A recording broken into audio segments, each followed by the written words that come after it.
So my name is Garry Wiley Jr. So I was born on a lovely day in March 27, 1982, but I was born in Chapel Hill, but most people had their children in Chapel Hill at that time. So I've come from a long line of people that have not moved out of North Carolina. So I went to undergrad at UNCG. I was going for art education. That was going to be my passion. I was, very good at it, known for it at my school. And so I went to UNCG.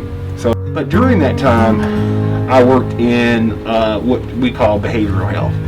So I worked in group homes and with adults with mental illness, substance abuse, and worked with children. And so I continued that journey, and then I went to grad school and got my MSW, and hopefully going to bridge the two, art and art therapy.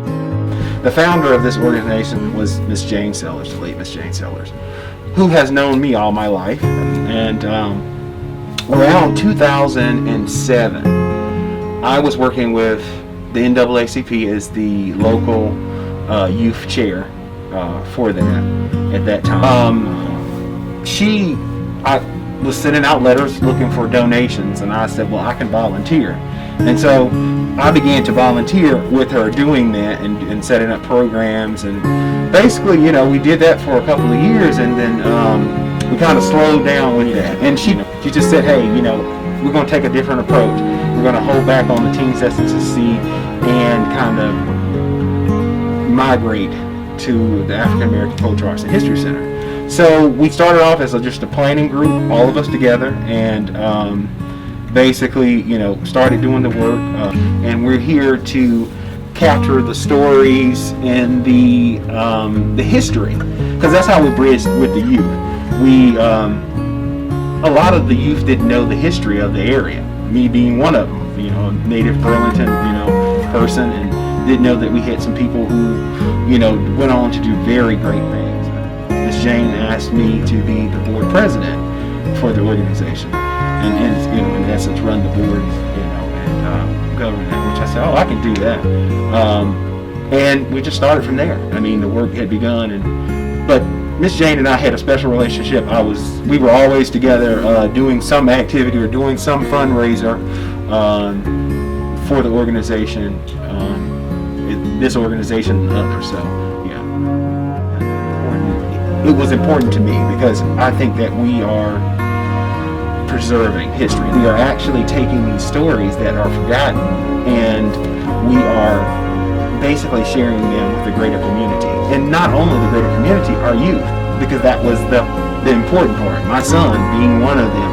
Hey, you have these people in this community that have done great things. When you asked about earlier, like my upbringing in school, I didn't learn a lot about this stuff.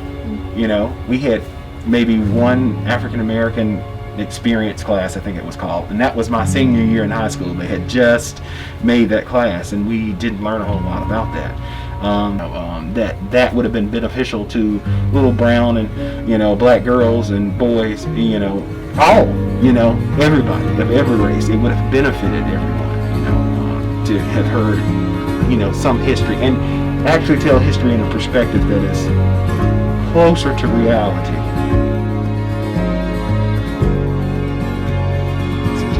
But the thing that popped in my head first was to keep going.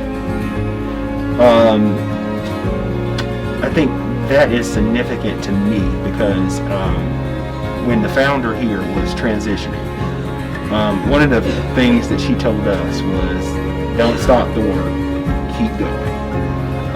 Actually, some of the last words that I heard from her. But it makes a lot of sense to me. It's very powerful, is keep going. Don't stop the work. Do not stop. Do not let, poverty or any type of adversity stop you. We are stronger together, and I think that if we continue on this journey, I think we can accomplish a lot of things. As you stand by me.